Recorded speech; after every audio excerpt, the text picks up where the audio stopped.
Hey everybody, welcome to another Photoshop CS6 tutorial. I'm your host, Buddy Blackford, and today I'm going to go over the minimum requirements for your computer to be able to run Photoshop CS6, and I'm going to add in my input of what I think you should really have to run CS6. So, since CS6 can be ran on Windows and Mac systems, I'm going to post up both of them so you know what to have or what you need to upgrade on your computers.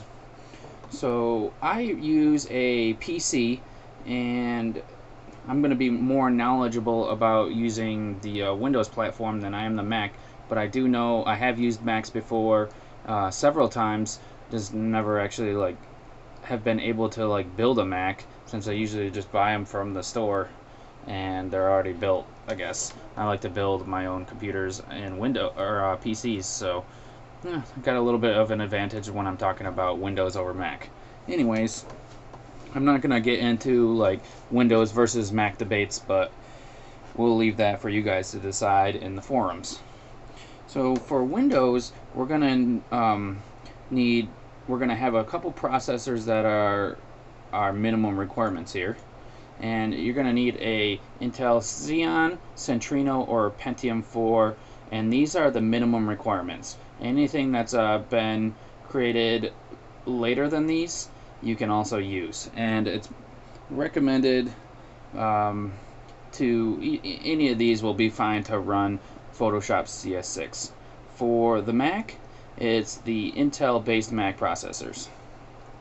For your operating system, the lowest for Windows is Vista, and I would recommend getting something like either Windows 7 or Windows 8, which can handle more memory for being able to use the Photoshop CS6 64-bit, which I'll talk about next in the next tutorial.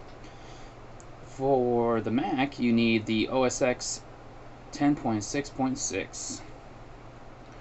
For both systems, you're going to need 1 GB available on your hard drive.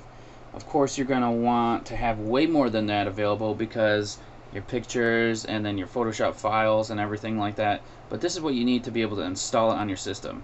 My recommendation is to get another hard drive, either an external hard drive or another internal hard drive that you use just to store stuff on as a backup, in case some of your files get corrupted or your hard drive gets corrupted somehow. You'll have a backup.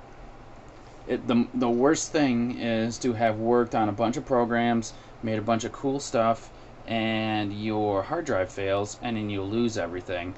Now you have nothing to show on your demo reels or show in your portfolio or anything like that to other people that might want to hire you or use you as a Photoshop expert. For RAM, which is memory, you're going to need for both 1 GB of RAM minimum. Now 2 GB is recommended by Adobe for using Photoshop. I would recommend having at least 4 to 8 gigabytes of RAM, because when you start using Photoshop, if you can use Photoshop CS6 64-bit, the higher RAM will give you better performance. Now for a video card, you can have both of these 16-bit 256 megabyte video cards. I would recommend having at least a 1 GB video card. 256 is probably going to be a little slow, so get a 1 GB video card. Anything that's been made in the past 2 years will probably be good. For your monitor, same thing for both. 1024 by 768 is the resolution that you're going to want. Now, in my opinion, if you're going to be using Photoshop a lot and you plan on making a living out of it, I would get the best monitor that you could afford.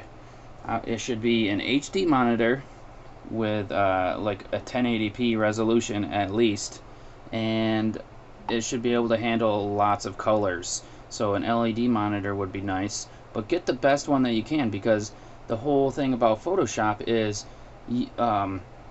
working with a lot of colors to make sure that what you're working on looks good on not just your monitor, but like everywhere else. So if your colors are all effed up on your monitor, then they're going to be effed up everywhere else, and you're going to be like, oh crap, I didn't realize that it looks so crappy. So make sure that you get a pretty good monitor, the best that you can afford. So those are just the requirements that you need, the minimum requirements, and then I give you my my recommendations myself. So yeah, that's I guess that's it. I always have a hard time ending all these tutorial videos. Not really sure how to end them in like a way that sounds cool, but I just like to thank you guys for watching, and subscribe to keep updated on all the Photoshop tutorials that are going to be coming out soon. So I'm going to be making a bunch of them, and I'd like to thank you guys for watching them. So see you guys later. Have a good one.